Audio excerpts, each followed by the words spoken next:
And praying to anyone in Islam, it involves calling on anyone who cannot answer your call.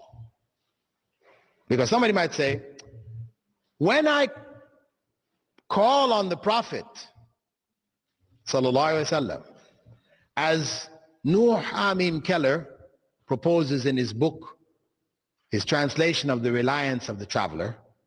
Please be aware of this book, Reliance of the Traveler, which is a popular book which has been distributed all over the English-speaking Muslim world.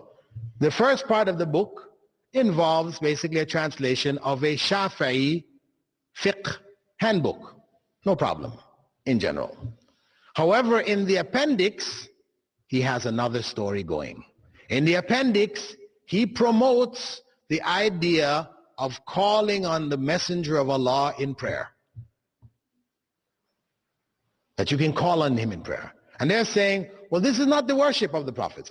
This is just calling on him in prayer. No. No. If you call on anyone who cannot answer your call, you are worshiping him. What I mean is, we call on each other to get help. You know, I need to start my car. Come and give me a hand, please. No problem. This is not considered to be worship. You're calling on somebody who can come to your aid. Although the higher level is not to call on anyone. Prophet Muhammad ﷺ said, if you can guarantee me you will not ask anyone for anything, I will guarantee you paradise. This is a hadith narrated by Abu Dhar al-Ghifari. So Muslims, if we want to change this society, if we want to change the direction of this society, if we want to affect this society, we have to first reform ourselves.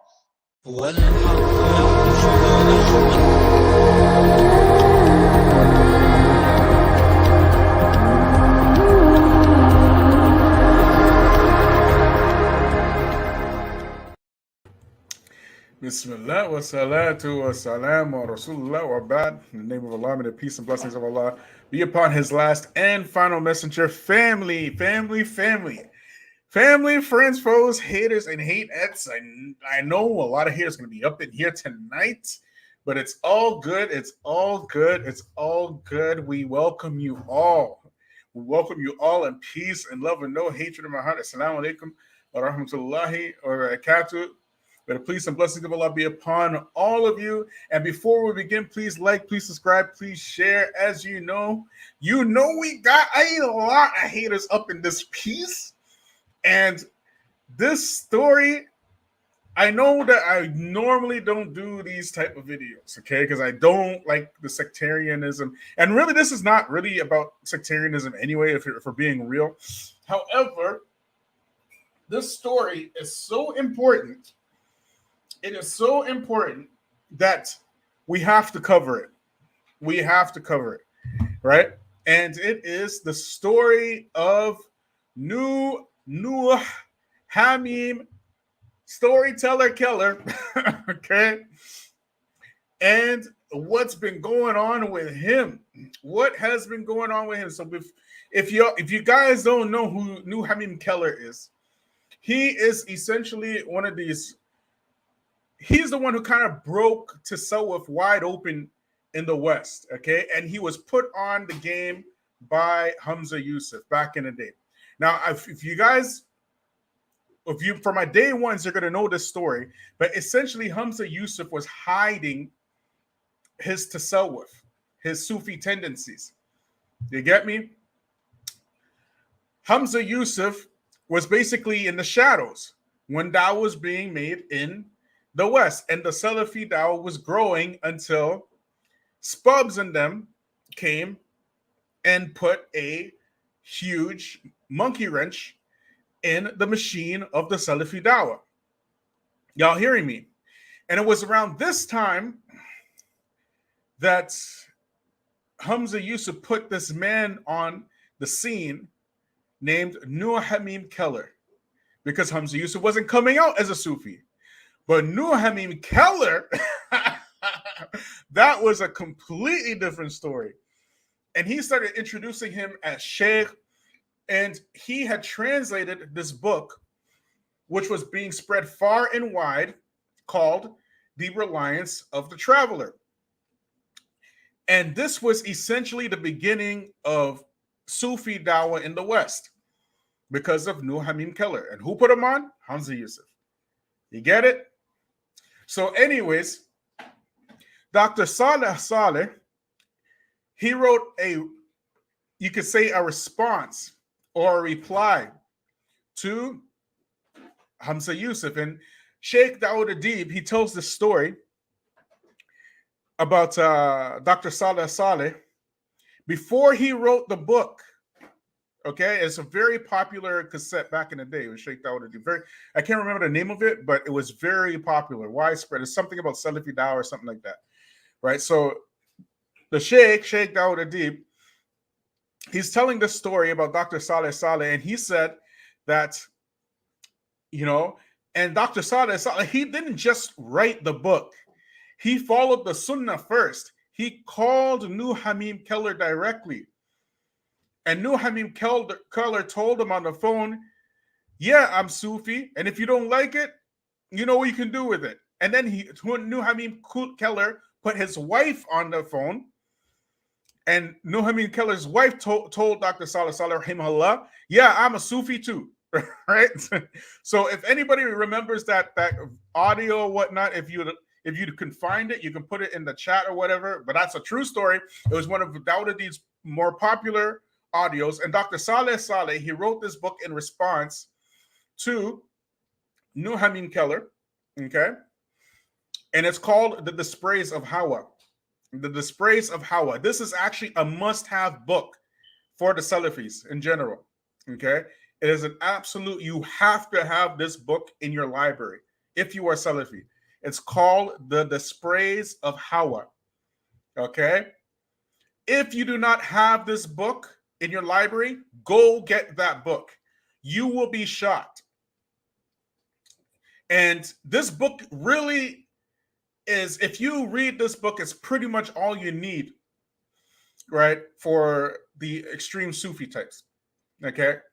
So, but anyways, that is just a background on Nur Hamim Keller, okay? If you don't know who he is pretty much Tasawwuf in the West. That's him.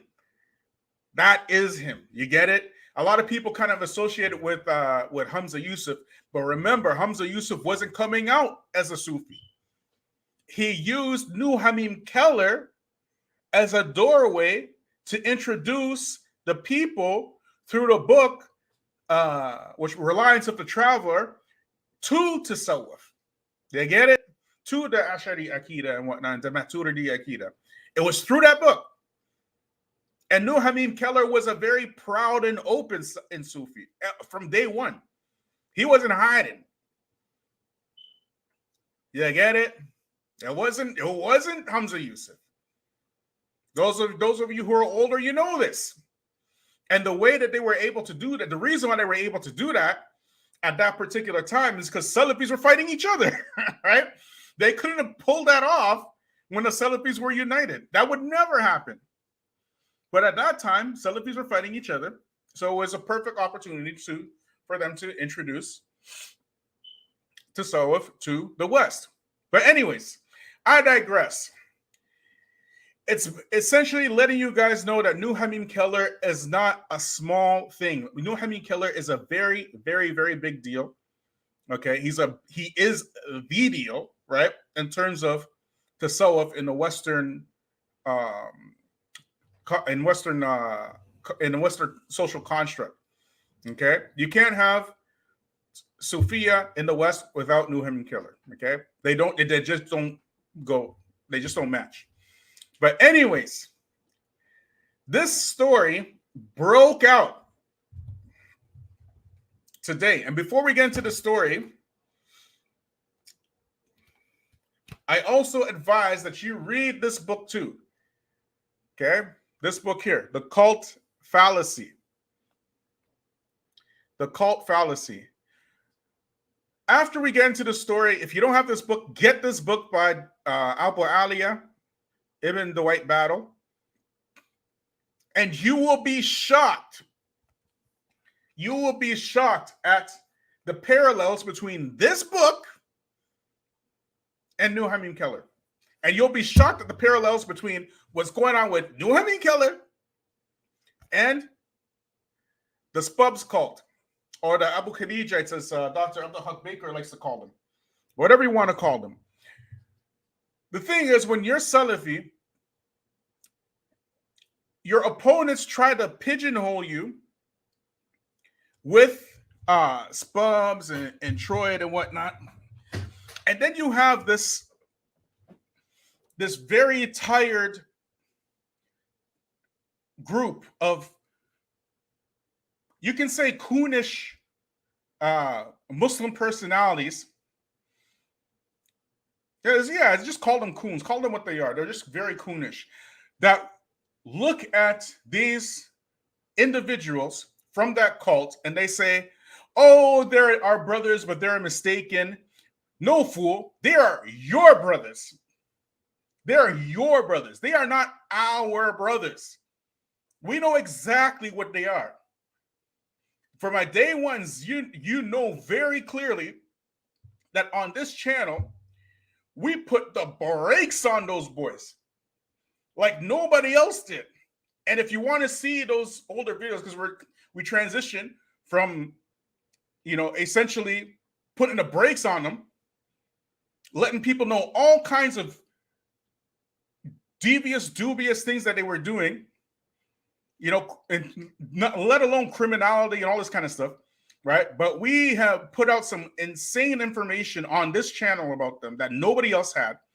And if you want to see that, you have to go to the Patreon, because we're putting those videos out on Patreon now, because we're not keeping it on the main channel, because our focus now is for the black masses, right? And even though New Mim Keller really is not specific to the black masses, it is an important story because the black masses have been affected by New Mim Keller. You get it? It's a very important story. So make sure you get this book, right? Make sure you get the Dispraise of Hawa by Dr. Saleh rahimahullah, right? And let's get into this insane story that just broke recently. Like, subscribe, share, hit me up on Patreon, y'all.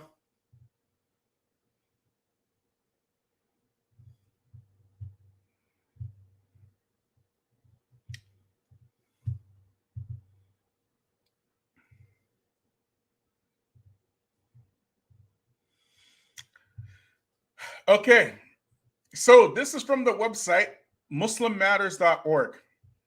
Okay, spiritual abuse in the Sufi order headed by Sheikh Mim Keller. As Sheikh Dawud likes to call him, New Storyteller Keller. Right? That's what he used to call him. New Storyteller Keller. Sheikh Dawud. I'll leave it a lot. Anyways. All praise is due to Allah and peace and blessing upon his envoy, the best of mankind. The article is concerning a single branch of Shadili tradition itself, a genuine Sufi tariqa with a spiritual genealogy traced back to the Prophet. Sorry. Yeah, okay. Okay. All right. Moving on. Which has authorized sheikhs in many parts of the Muslim world. One branch of the tariqa is headed by an American sheikh based in Jordan, who is equally familiar with the Western Islamic worlds and fluent in English and Arabic. That is rare, and it is hardly surprising that this branch has attracted many committed, high-minded, and talented people from the English-speaking backgrounds. We write as ex-members to warn the Muslim public about deliberate and systematic spiritual abuses that have taken a long place within this branch headed by Sheikh New Mim Keller of Karabsheh. Karabsheh is in Jordan, I guess. A neighborhood of Amman, Jordan. Yeah, there it is. These abuses mark a radical departure from genuine shadowy traditions and blessed prophetic sunnah. Okay, let's just get down to the nitty gritty, shall we?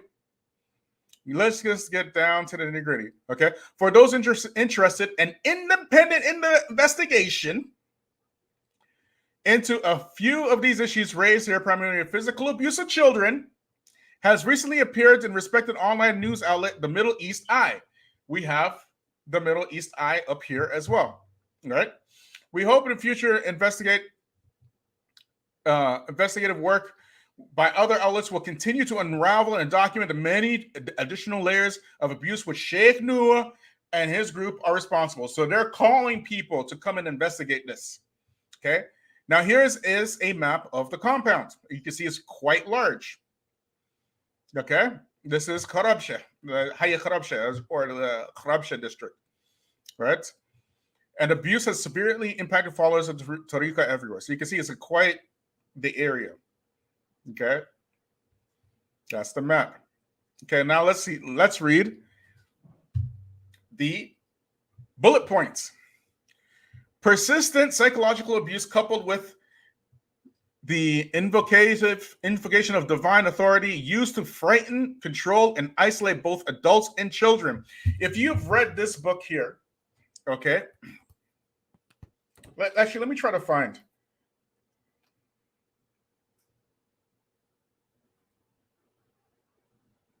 Here we go.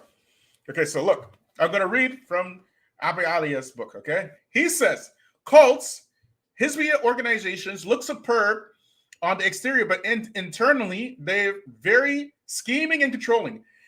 Their leaders plot frantically to deceive you and employ you into becoming an affiliate by preying on your sincere quest for a religious connection. Coupled with, going back to the art, coupled with divine authority, religious connection.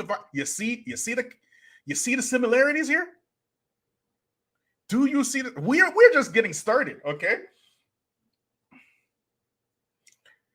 Now, Abu Ali, he's talking about the cult that people like to associate us, the Salafis, with that cult. And again, I want to be very clear. We make bara from those guys. They are not our brothers. Okay? They are who Allah only knows which team they are on. They have no work against the enemy up until this very day. And their only claim to fame is to destroy the dawah of other du'at. That's it. That's all they do. You get me? They do the work of the enemy while claiming Salafiyah. Likewise, Sufis in general, and I hope my Sufi brothers don't mind me saying this, because they know it's true anyway. They know it's true, right? Even if I say it or not. And it's not a slight, but Sufis in general, their tariqas, they're just cults. They run like cults. Okay? You have your sheikh at the top, and your sheikh and your leader is pretty much ma'soom. You have to give complete obedience to the sheikh and follow him as a murid. You know what I mean? And your job right now is just to take orders from the sheikh until he says that you reach a certain level of whatever you can teach. Okay? That's pretty much what a tariqa is. Okay? So, because they have this type of structure, they have this long history of cultism. Okay? A long history of it. And even extremism. So if you look at, for example, the Habashis, right? Extreme Sufis. But one thing that the Sufis have in common, like if you could take something from them, is that they pretty much stay on code, okay? They love everybody except for Wahhabis, which is us, okay? If you're a Wahhabi, they hate you. They love everybody else, even if you're not Muslim. But they hate the people who are trying to stick to the Sunnah as close as possible, okay? Now, of course, there's levels to tasawwuf. Not all of them are like extreme like this. Some people who are Sufi, they're Sufi because they're ascetic and they make dhikr all the time, right? You have a lot of these types in Africa and whatnot, right? So they're not really into tariqah like that, right? But if you're talking about tariqah, that's what it is, okay? So, anyways, this has included systematic bullying, demeaning through insults, inculcating beliefs of personal defectiveness and reliance on the tariqah, leadership for salvation, demanding unquestioning obedience and loyalty. The unquestioning obedience and loyalty. That's what a tariqah is. Monitoring through spies, and that's tariqah as well. Mind you, monitoring through spies is the Spubs cult as well. Same thing. As a matter of fact, the Spubs cult or the Abu Khadijites or whatever you want to call these guys, the South Africa or whatever you want to call them, they will literally, if they do not like you, these guys will go through all your entire social media, to find any type of dirt on you just to refute you. That's how they are. Obsessive. That's from their modes of modus operandi, right? That's what they do. And that's not a joke. Every single human being has dirt. Everybody. I don't care who you are. Every single human being has that sin that they committed, that if the world found out about it, they would be completely and totally ruined and embarrassed. These guys are looking for that. You get it? They do the work of the FBI and the CIA. That's how they operate. It's against their opponents, and call it refutations in order to destroy dawah. Sufis are very similar to that as well, if you're being honest. If you look at what happened recently with Sheikh Uthman Farouk, all he did was go to visit UK, and then you had these cultists who call themselves Salafi, Abu Khadijites, attacking him. The other Haddadis from the States attacking him. And then you have the Sufis making videos about, he don't know how to recite Quran and stuff. So nobody's helping him or aiding him in his dawah. They're trying to destroy it. That's how these guys are. If you talk that Quran and Sunnah stuff, they will try to destroy you, the Sufis and whatnot. You get me? So they're so similar in the way that they operate. So they monitor through spies, as we mentioned, and punishment by shunning public and public shaming and humiliation. The Spubs. Like, subscribe, share me up on Patreon. The Spubs. What do you want me to say? You get me? Let's keep reading, y'all. A particular severe regimen of bullying and control directed toward women in the neighborhood who were subject to intrusive scrutiny, monitoring of their private and public lives by the two female authorities of the Tariqa, Bessie Karasniki, the wife of Mim Keller, also known as Sahel, and Hidayah Hartford, also known as Khair. Listen to this, y'all. Tell me if this sounds familiar. Interference in and breakup of existing marriages. That sound familiar? Does that sound familiar? Let me get some lights on, y'all. This is so insane. Now, I said publicly many times that the cult, I'm not afraid to say it, I said that they are infiltrators, 100%. There's no doubt about it. They can't operate like that without being infiltrators. That cult was pretty much a cheap method for the government to destroy the dawah in the West. You know what I mean? Very, very cheap, economically friendly, you know what I mean? And strategic in the way that they were able to sabotage the dawah in the West, okay? Through Spubs, Troy, and whatnot. You know what I mean? And we know 100%, and those of you who don't know, just go to Patreon. You can see the old videos, okay? You can see all of them. All the receipts are right there if you don't believe it. Okay, and put them up there. But anyways, yeah, they're 100% infiltrators. Sufis, right? have a long history, and I mean long history, okay? And it's not something against tasawwuf in general. Again, we're saying that if you're looking at the Jahmi school of thought, okay, and how the Jahmi school of thought was spread through the Muslim world, okay, it was spread because of politics, mostly politics, and a lot, and the very first Inquisition in Islam was because of the Jahmiyyah. Okay, where are you going with this? You know, just relax. I'm giving you some history, okay? So the Jahmiyyah now, for those of you who don't know, they just essentially they denied the attributes of Allah except for 7 of them. Okay, they said that Allah doesn't have any attributes except for 7. Okay, and they also said that you have to make ta'wil when it comes to these mutashabih. They call it mutashabih ayat, right? So, but anyways, Imam Ahmed, rahimahullah, Imam Ahmed, Imam Bukhari, Imam Muslim, Imam Abi Dawood, but mostly Imam Ahmed, right? Mostly Imam Ahmed. Because of the jihad that Imam Ahmed did against the Jahmids, right? They were considered kuffar, okay? They were considered kuffar. Now, how were the Jahmiyyah able to spread?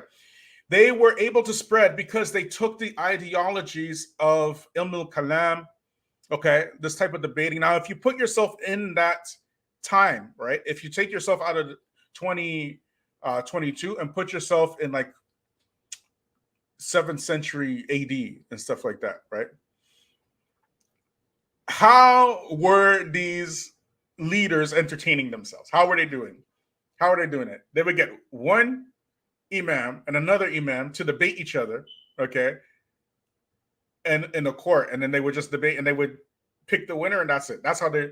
So to them, the religion was almost like entertainment, and because these guys were skilled in argumentation, and the leaders at that time kind of accepted what the Jahmis were saying because of argumentation, not because of Quran and Sunnah, because really they don't have Quran and Sunnah with them. Right, and then okay, they were like, okay, the Jahmiyyah, that's how the Jahmiyyah spread. They started killing the imams of Ahlul Sunnah, right? They're killing them, arresting them, okay, including Imam Ahmed was tortured, as you know, his story. And then afterwards, the Jahmiyyah were declared kuffar, okay? So how did the Ash'ari come into the picture? They came into the picture by basically hiding behind language, okay? And that's how they did it. They are essentially Jahmis, but they don't say now that the Ash'aris and the Maturidis, they don't say we deny Allah's attributes. We believe in, they say we believe in Allah's attributes, okay? We believe in all of them, right? You have to be fair. That's what they say. However, the meanings are what we disagree with the Salafis with, right? That's what they say. Okay, so now they say, for example, when Allah says Ar-Rahman ala Arsh istawa, they say you cannot say istawa. We believe in istawa. That's what they say. We believe in istawa. But the meaning now that he rose over, we don't believe that. We believe istawa really means istola. You get it? So they don't deny, because the Jahmiyyah, what they were saying is that no, Allah didn't istawa at all, period. Right? He said, no, we believe that he istiwa, but istiwa here means istola. So they hide behind language, right? Anyways, what's your point? My point is, starting from that time, right, these people have been using leadership to censor other groups. That's from their history. You get it? They've always been like this. They've always been like this. They've always been, involved in plots and spying and all this kind of stuff.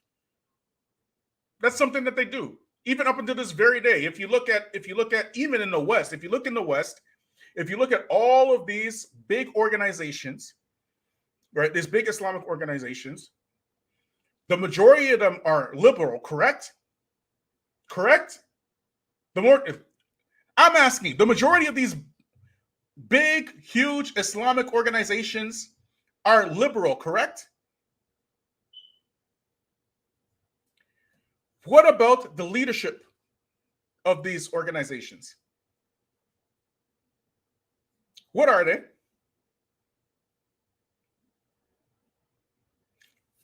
And not only that, don't stop there. Don't stop there. The leadership of these organizations, what names do they have for the Salafis?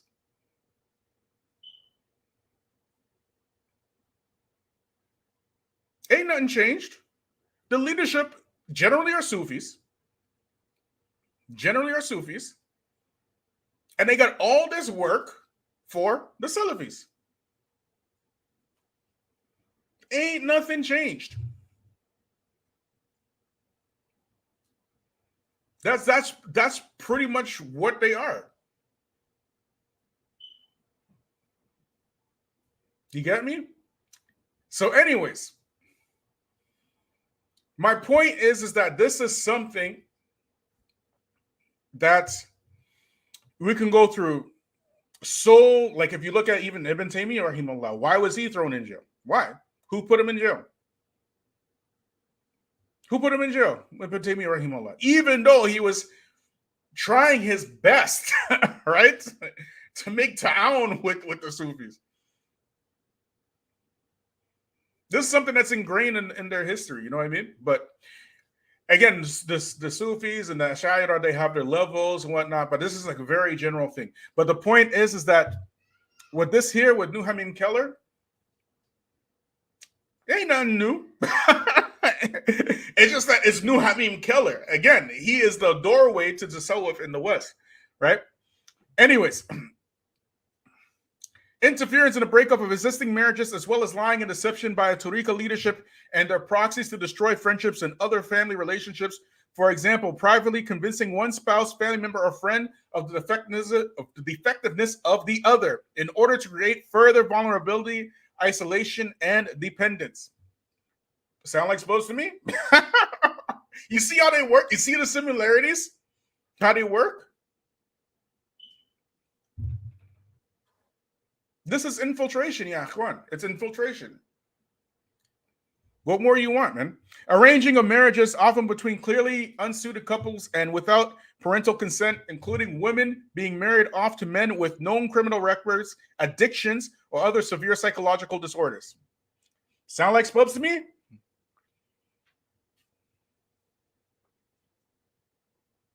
Y'all think this stuff is a joke? There's no joke. Other than Akida, what is the difference between these guys, these Ash'ari, these Sufis, and spubs? What is the real difference? I need somebody to tell me the difference. Other than Akida. If you didn't know this was Mim Keller, you would say this is spubs, correct? But the thing is, when you say it about Sufis, they want to get defensive. That's how they are. They want to get defensive. They want to beat around the bush. And it's right here. I'm not making this up. All right. It's like right here. Like, what more do you guys want? When we quote them accurately. We quote exactly what they say, exactly what they believe. But they never, ever quote Salafis accurately. Never. And they're always willing to argue. Like all the time. So me, I don't argue with them. You know what I mean? I just don't. But over here now, if you left the Akida issues out, would you or would you not think this is spubs?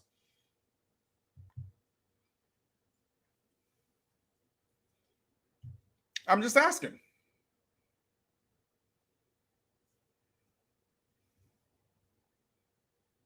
You know what I'm saying? So, anyways,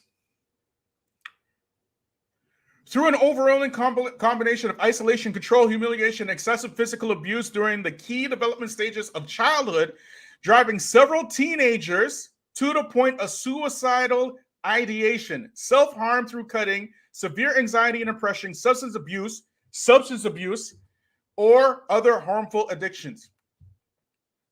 For those of you who forgot, let me remind you, shall we?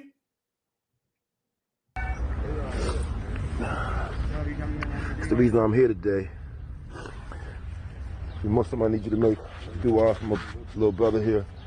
But this is Philly, man. What y'all got going on here, man? Like, this shit is sickening, man. Like, y'all changing lives, man, like, for generations. Y'all killing mothers, y'all killing sisters, y'all killing brothers, y'all killing sons, y'all killing nephews. For what?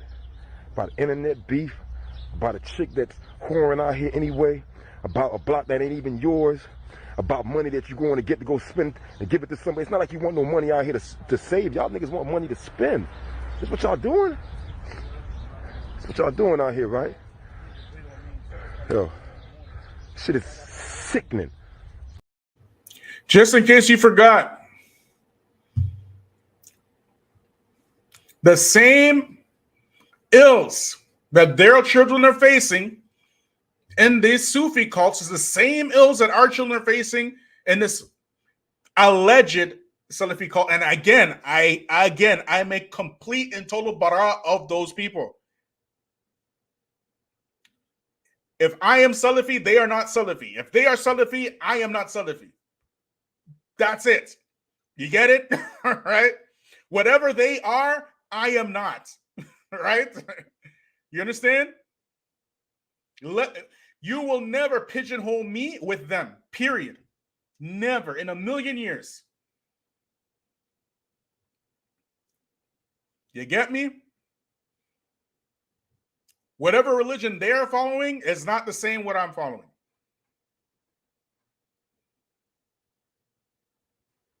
Let those tap dancing, cooning, boot licking, butt shaking, twerking, twirling personalities make excuses for them. Well, you know, the brothers are mistaken. No, fool.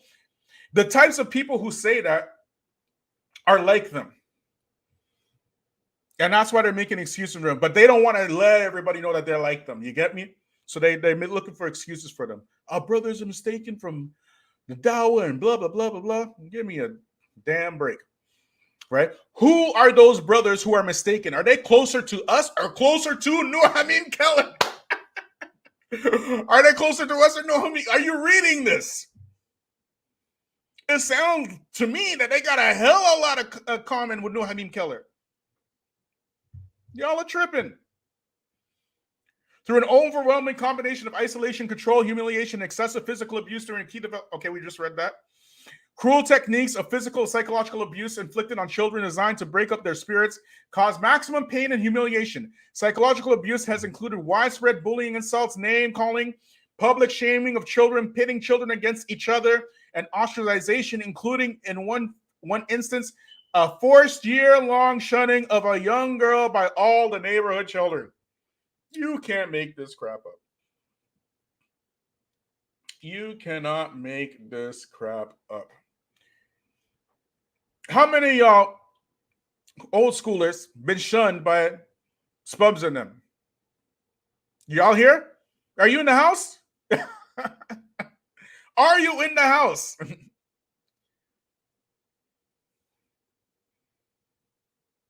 Instruments of physical abuse, including hoes to whip boys and wooden stick with all holes drilled in to remove air resistance, thus maximize physical pain and bruising. Beatings were also inflicted on toddlers and small children. Active discouragement of parents to seek professional help for their abused children. You know how many times we talked about counseling on this channel? We invited a counselor, Sister Renee, on this channel, on the convert profiles. I strongly suggest you guys check out her channel. Brother Rob the Four of Islam for Europeans, recently did an interview with her. Check out that interview. She has several interviews with the brother Abu Bara. Counseling is absolutely imperative in the Black community. Imperative.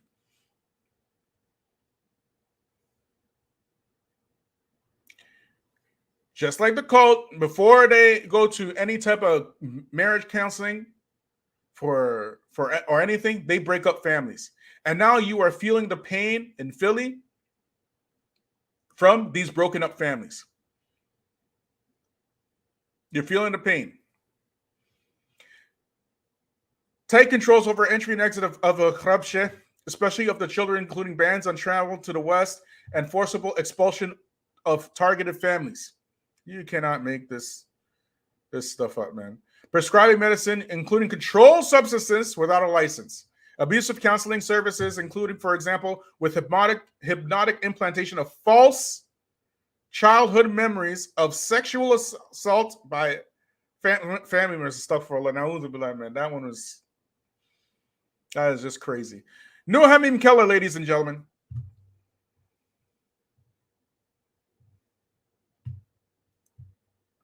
No Mim Keller.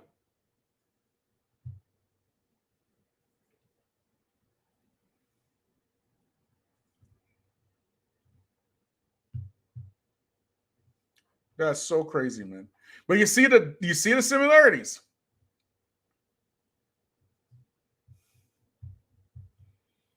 This is the Middle East Eye. Jordan, Sufi community led by a U.S. scholar faces child abuse complaints. Former followers of New Mim Keller say children as young as 2 were subjected to beatings in seminary and school.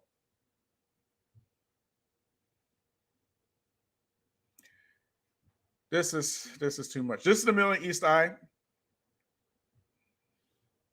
Okay.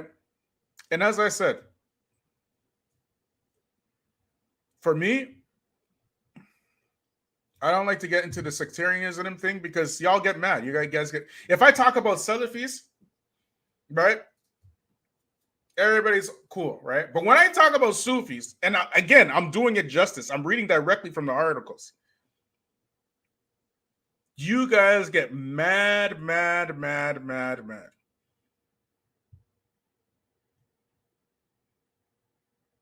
And what I'm trying to show you is a cult is a cult. A cult is a cult. Remove New Mim Keller's name and put Spubs right there. You get exactly the same thing. Just a few tweaks here and there, and that's it. But you would not be able to tell the difference. And if we're being real,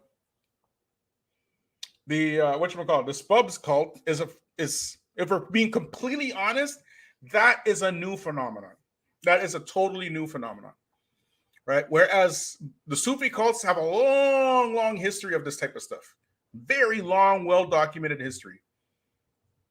Going way back. Mind you, the Jahmiyyah was before Tasawwuf anyways. But in terms of ideology, because the Jahmiyyah ideology is the same as the... really, Jahmiyyah are Ash'ari anyways. Like there's just a play on language, but it's essentially the same thing. Okay, and if you don't believe me, let's play some videos for you. Okay, shall we?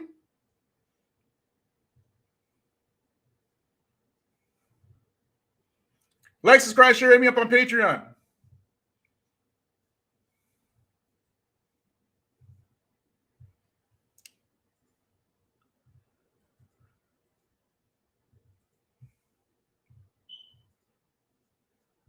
One second, y'all.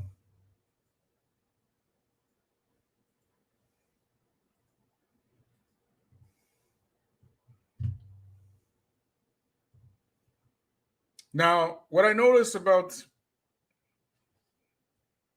many of the hardcore Sufis, we're not talking about like the regular ones, like the normal ones. We're talking about like those hardcore Sufis, right? The ones who are, like really strange. Okay, they have a lot of these types of effeminate type behavior. I'm not saying they're gay, okay, but their movements, their mannerisms are incredibly effeminate, and they try to talk really inclusive, like totally inclusive, like. You get me? Like, what do you mean? Well, I'm going to show you, right?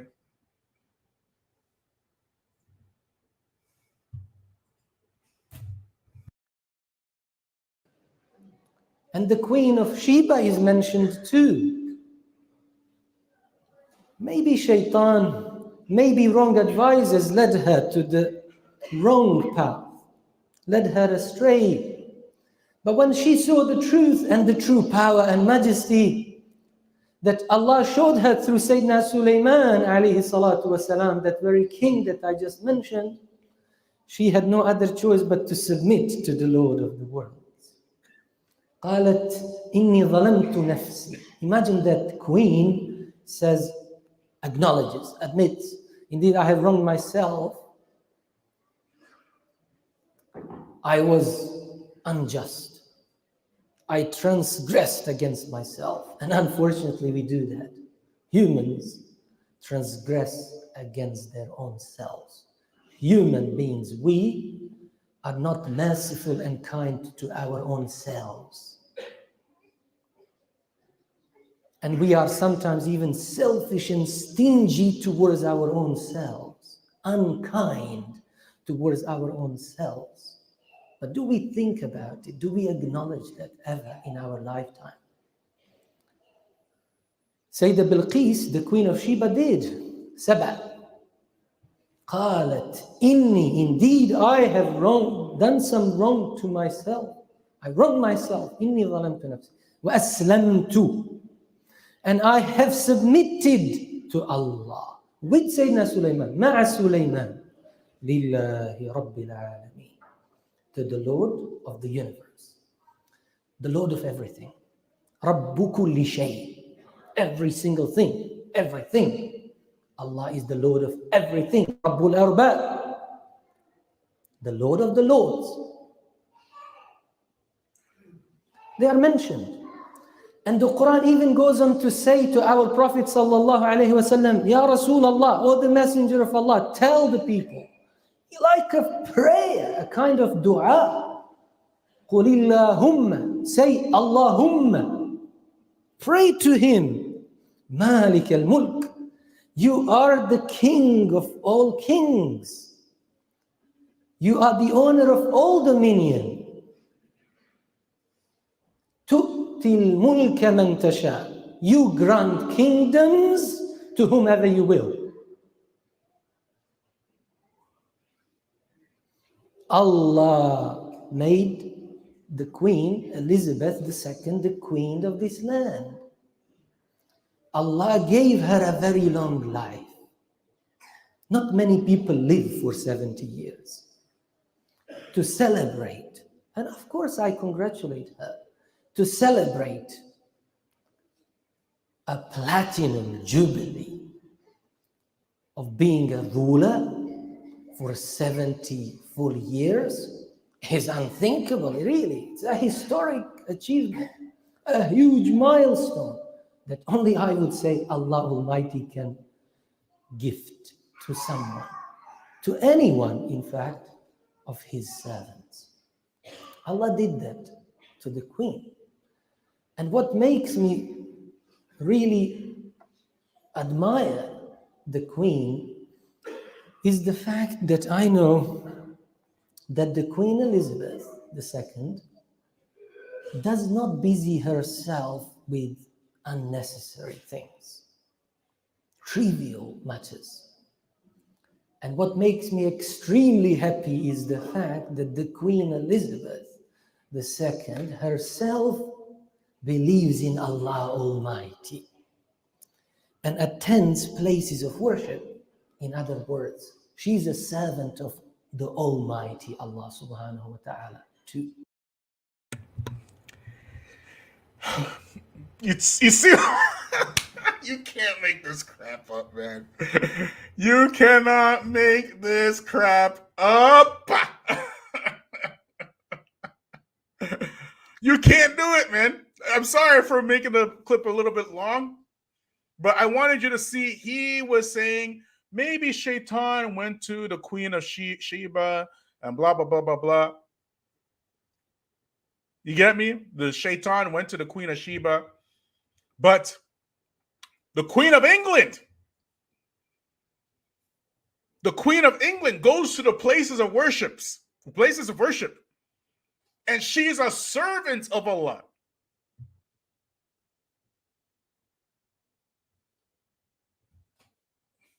You can't make this crap up. But anyways, they do this for numbers. It's very obvious. You get me? This type of inclusion. You feel me? So when they start speaking like anybody who speaks like this is running a cult. I don't care what anybody say. If you're speaking like this, the Queen of Sheba and the Queen of England,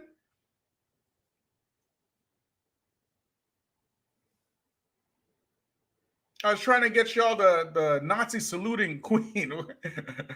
Maybe I can find it for y'all, right? That Queen of England. The Queen of England. Head of all the colonies, Queen of England.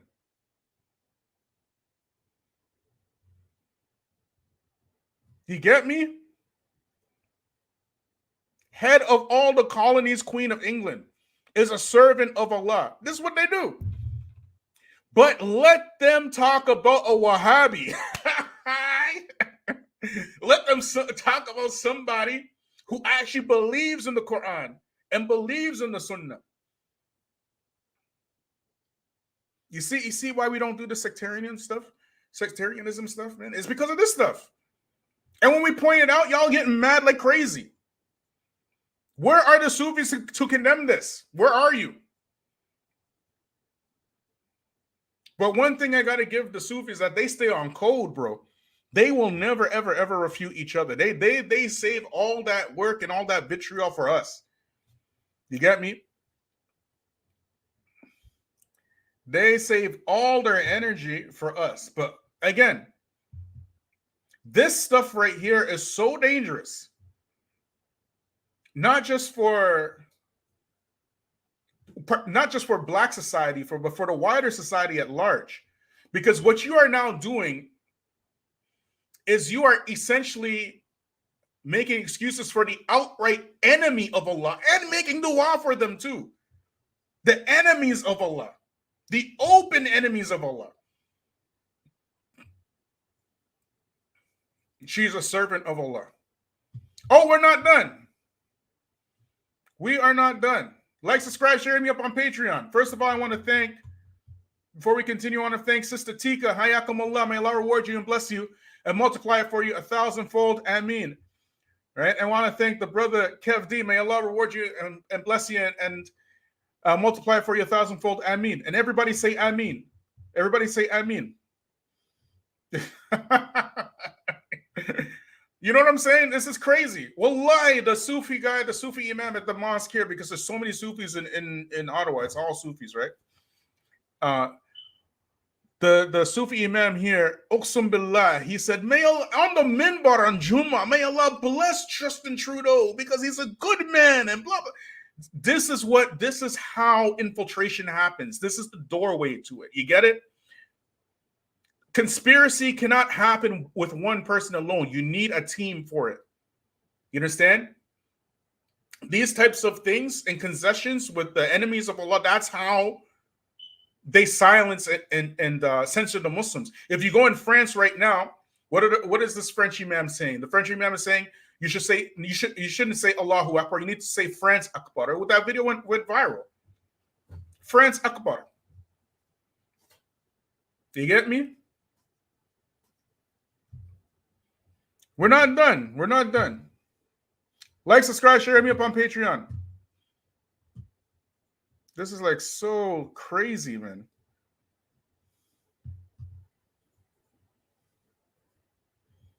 You think it's jokes?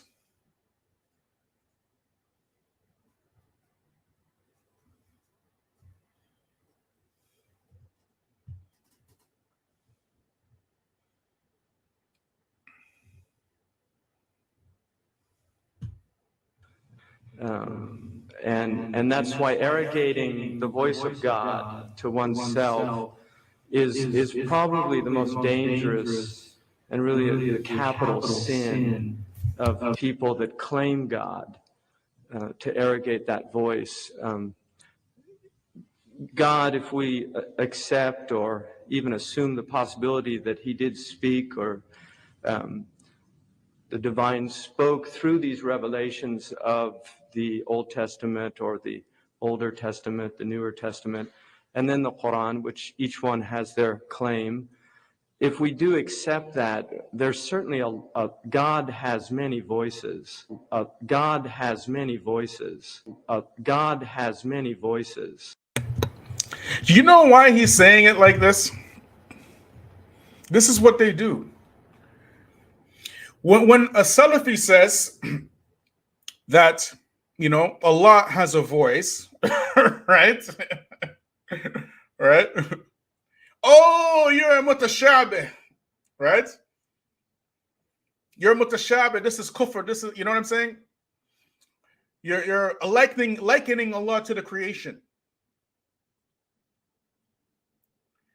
But a Sufi can say it to the kuffar in order to make these type of concessions. You get it? Somebody say in the chat, we don't do that. We don't do that. Our religion is clear. Somebody put it in the chat. We don't do that. Our religion is clear. Where we have similarities, we're very happy to point out the similarities. No problem. But how are you, as somebody who doesn't even believe Allah has a voice, all of a sudden saying, well, if Allah did have a voice, he has many voices. Say what? Say what? And you see how he left that loophole, right? With that conditional if we accept, meaning that, well, I didn't say he had a voice. So that people like me, when I point it out, they'll have an exit. You get it? But that's not it. We're not stopping there. Like, subscribe, share, hit me up on Patreon.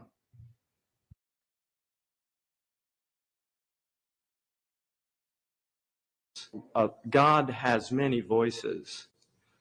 And to claim any one voice to be the exclusive voice of God is a very dangerous thing to do. And to claim any one voice to be the exclusive voice of God is a very dangerous thing to do. Are you hearing this? Do you know why he's saying this? You're going to find out in a minute. You're going to find out in a minute. This is what they do. This is what they do. And we're not talking about like a dogmatic thing. We're talking about this type of, it's like an infiltration. Like we said before, infiltration. If you look at the similarities between Mim Keller and the Spubs cult, is like this. Like, it's so similar. Anyways, let's continue. And to claim any one voice to be the exclusive voice of God is a very dangerous thing to do. And to claim any one voice to be the exclusive voice of God is a very dangerous thing to do. But unfortunately, it's something that we tend to fall into. Human arrogance is a major problem. Pride is actually, interestingly enough, in Mount Purgatorio, in Dante's Purgatorio, pride is at the bottom. It's where you begin. You can't even start ascending the mountain. He's quoting Dante's Inferno, people. You can't make this stuff up. God has many voices. If he had a voice, he would have many voices. And human arrogance is restricting God's voice. And like Dante's Purgatorium said, pride is at the bottom. Not even Torah or Bible or nothing. Quran had nothing. Dante's Inferno. Dante. That's what? Since when? Anyways, let's continue. To get lust is the last one, by the way. But you can't even start ascending that mountain of purifying oneself until pride is dealt with. And religious tradition deals with pride greatly, but one of the major problems is that attempting to get close to God is is something that necessitates humility, but at the same time, because so many people are very distant from their experience of the divine, it becomes very easy to start seeing yourself as somehow cut above the rest when one's living a righteous life or attempting to live a righteous life. When you see a lot of people out there who are living less than righteous lives, it becomes very easy to become arrogant about that, which is why that sin is just such a major focus in the Abrahamic traditions, the sin of pride. It's really the great sin. So just having said that, I honor Rabbi Lerner for doing that.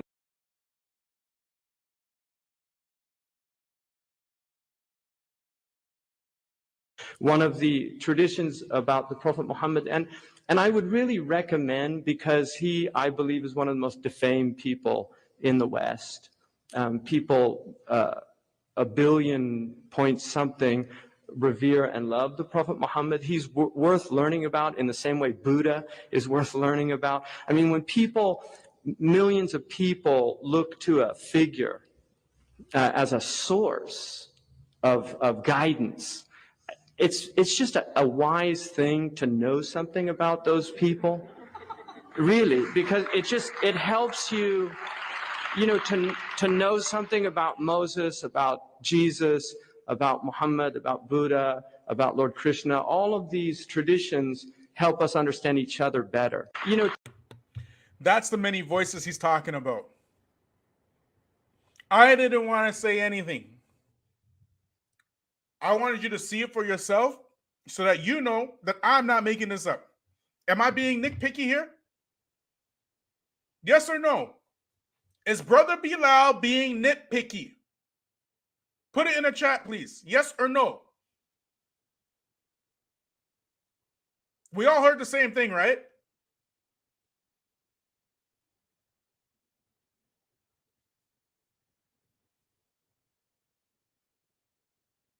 The Prophet Muhammad sallallahu, and if you want to learn about these things, it's fine. Like, I'm not necessarily against it. However, to say that if God had a voice and he speaks with many voices, and then he's saying, the Abrahamic faith and Lord Krishna and Buddha and everything like that, you should learn, and the blah, blah, blah, blah, blah. What do you think he's saying? Am I making this up?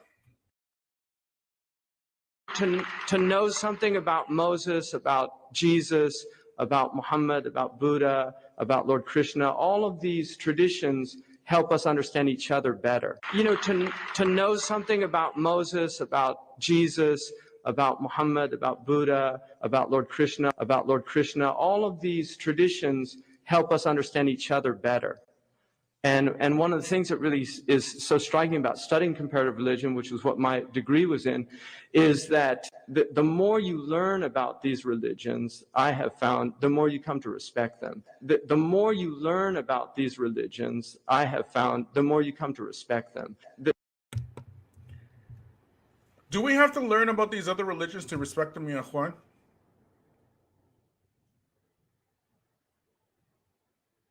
Do we Allah says in the Quran,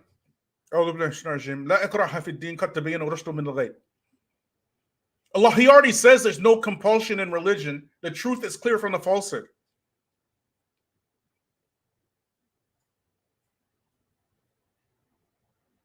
But these guys are so enthusiastic about uniting with the enemy and cutting off the people of Hadith, Ahlul Hadith, and Ahlul Athar, and burying them. This is what they do. I'm not making this up. Anyways. This is so crazy.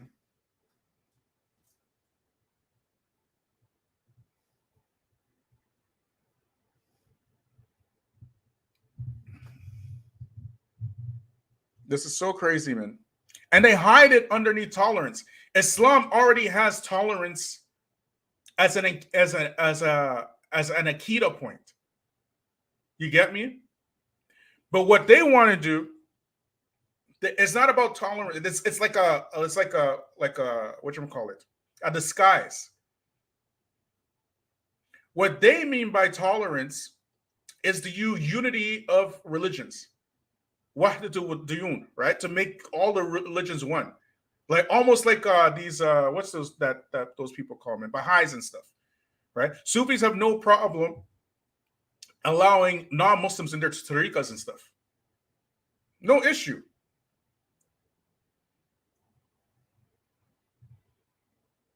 But let's talk about some Quran and Hadith and stuff. They got some big problems with that. You don't understand Quran. You can't understand the Quran without a sheikh. You can't understand the Hadith, blah, blah, blah, blah. But, you know, at the same time, this stuff is insane. It's a total insanity. And then you wonder why we have all these issues in the Ummah. Let's do one more, shall we? Let's do one more. Then we'll call it a night. Like, subscribe, share, hit me up on Patreon. Before we do that, I want to thank the brother Psych Press. May Allah reward you and bless you, multiply for you 1,000-fold. I remember my first experience with surfing at Tariq's Taekwondo camp. It was scary. He's talking about Tariq Mosque in Toronto. The Taekwondo instructor there is a Sufi. Very, very big Sufi. So anyways, bringing back memories, bro. Psych for press. Okay, let's check this out, all right, shall we?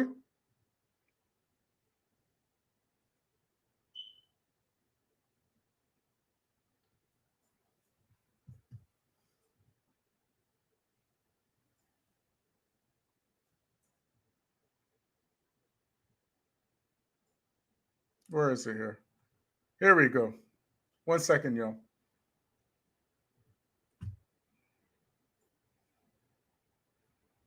Listen to this, y'all. You think I'm joking?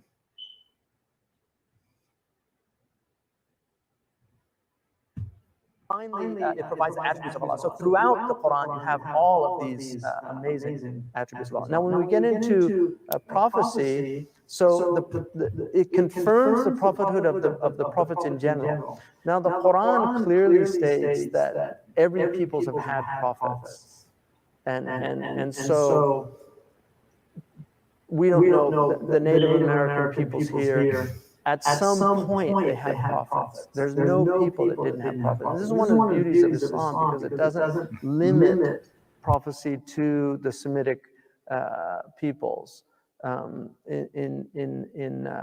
the Christian understanding, they tend to see that it's limited to the Jewish peoples and then culminates in the coming of Christ. But for Muslims, we see prophecy was everywhere, and that's why there's echoes of prophecy in all traditions. Like you will see this even in the ancient Celtic traditions. If you read like the Book of Cormac, you know, you can see prophetic truths in that. If you read the Analects of Confucius, I mean, we don't even know, was Confucius a prophet, or I don't know. I mean, he's before Islam, but when you read the Analects, it's like reading Hadith. It sounds like if he wasn't a prophet, it's from the Nibras an-Nubuwah. It's from that lamp of prophecy. And the same is true in the Vedic scriptures, in Hinduism, and certainly in Buddhism. You see these prophetic truths, and that's why we acknowledge, we can't say for certain about things that the Quran hasn't mentioned, but it's a high probability, which is why, I mean, even I wrote a book called Buddha in the, not a book, but an essay in a book called Buddha in the Quran. And I wrote that because when I was reading Asfarayini, he has a section on Buddhism, and when he finishes it, he says, if the accounts of the Buddhists are true about Buddha, then he's probably al-Khidr. And I thought that was so interesting that he would say that. And so then I did a whole study on Khidr, and there were so many parallels. There's traditions in our tradition that he was a prince who gave up his kingdom, and And so it was very interesting. But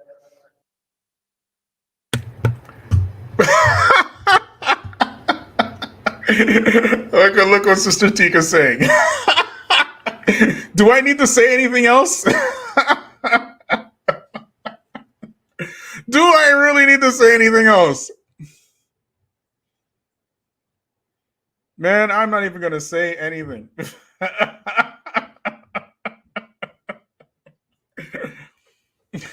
You guys think I'm joking, man. I'm not joking. Like, I'm not even going to respond to that. I just let his words speak for themselves. You get me? But the point is that truth is truth, falsehood is falsehood.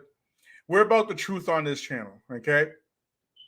The truth is, if we're going to be honest, like a lot of these cults, they come from Tasawwuf in the Islam, right? In my opinion, I said it before, the largest cult in Islam just happens to, in the world rather, is the Rafida Shia, right? In my opinion, they're just a cult, right? There's no doubt about it. They run exactly like a cult, right? And on top of that, Sufis, with the Tariqa type Sufis, right? The Tariqa type Sufis, they just run in cults all over the world. And these cults, they do this stuff. And that's how Muslims get easily infiltrated. So simple. So simple. Because of this stuff. Because they believe this stuff. You get me? If you're going to believe that, yeah, okay, our religion kind of unites with everybody, then of course you're going to be easily infiltrated. And you yourself become the infiltrators to stop the Sunnah. Because the Sunnis, they come and they clarify these issues, and you want to stop them. You get me? But anyways,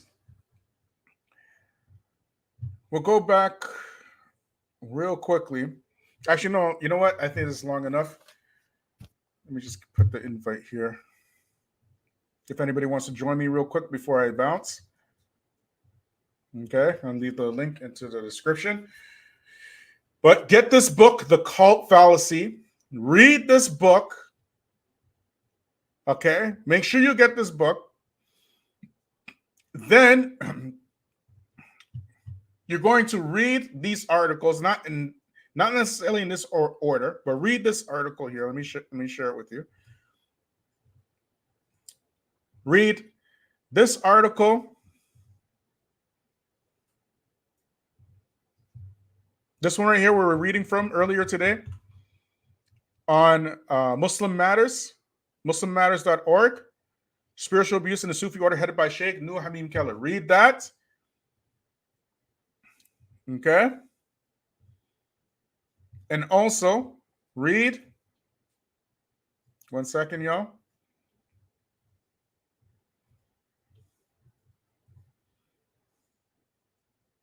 This one right here. This one from Middle East Eye. And tell me the only difference between this cult and the cult mentioned in the Middle East Eye by Mim Keller is Akida. That's the only difference. And the similarities between infiltration of the Muslims is just impeccable. Assalamu alaikum wa rahmatullahi wa barakatuh. Wa alaikum salam. What's going on, bro? How you doing? What you got for us, bro? Yeah, it wasn't the instructor at the Tarot camp. It was another brother that you know. The Suge Knight Sufi. I don't know if you remember who I'm talking about. Suge Knight Sufi. He showed up at Troy a couple times to snatch guys up. Okay. You're talking about, what's his name? I know who exactly you're talking about. Yeah, now that you mentioned him. Suge Knight Sufi. Yeah, I know exactly. He's militant. Yeah. He's militant. Yep. I can't. His name is on the tip. Isa. His name is Isa, right? Yep. Exactly. Yeah, his name is Isa. Yeah. But that's exactly how they are. They're very dogmatic. very like dogmatic, incredibly dogmatic.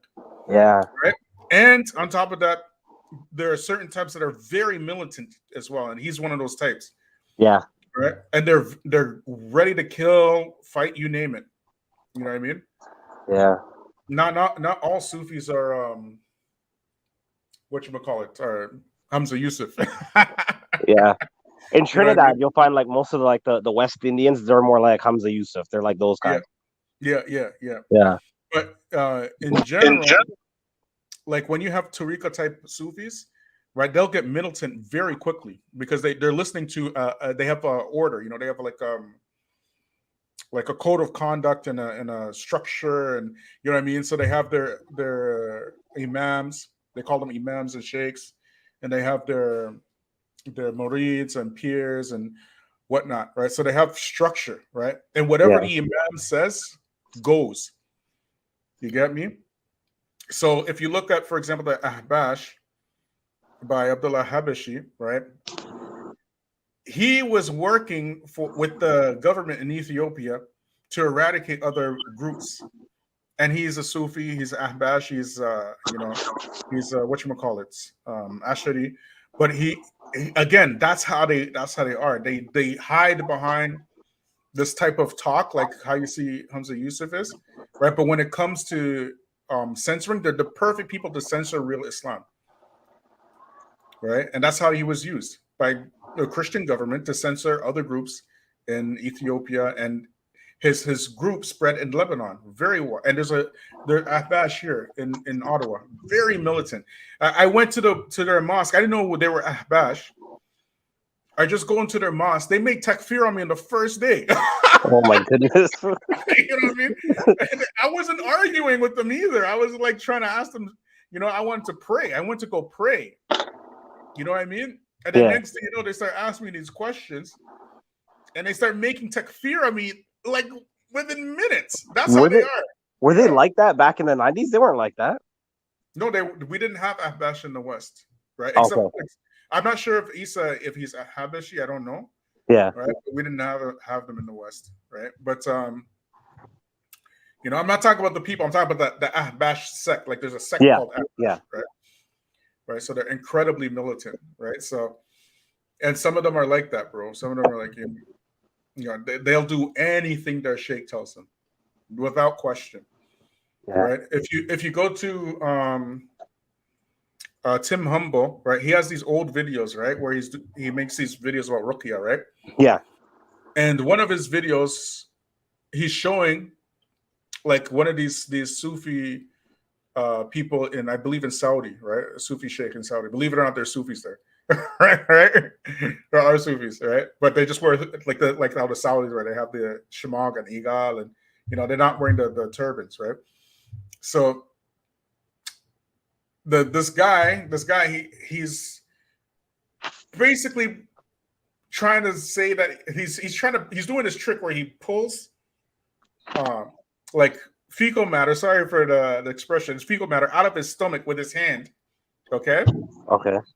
Yeah. And his followers are eating it off the ground. Wow. Yeah. These people are no joke. Yeah, so like just borderline trying to be like involved in magic, and that's kind of like what with the dhikr too. The way they treat dhikr is like the same thing. Yeah. Yeah. Yeah. So, anyways, when we talk about Sufi, we're talking about those types, because not every Sufi is like that, of course, you know. Yeah. Like they're different levels, right? So yeah, the Sufi is very, very, very broad, right? It's almost like saying like you know, Islam or Sunni or something. Like Sunni is very broad, all right? Yeah. It's very broad. Sufi, same thing. They're very, very broad, right? When we're saying Sufi, we're talking about like the Tariqa type Sufis, man. You know, but yeah. Yeah. All right, I'm gonna hop off. All right, hayakumullah, jazakallah khair. Thanks for participating. Thanks for your generosity as well, bro. I appreciate it. I'll reward you and bless you. I mean, hayakumullah. Okay, family, I think that's enough. I think you guys got a lot tonight. Make sure you share this one. Make sure you share this one. A cult is a cult is a cult. It doesn't make a difference if it's a Sufi cult or a so-called Salafi cult. They have the similarities like you wouldn't believe. And they're always used to destroy the dawah from within. In the time of the Prophet, they're called munafiqun. Call them what they are. Call them what they are. That's what they do. You get it? Anyways, subhanallah wa bihamdik, ashhadu an la ilaha illa anta, astaghfiruka wa atubu ilayk.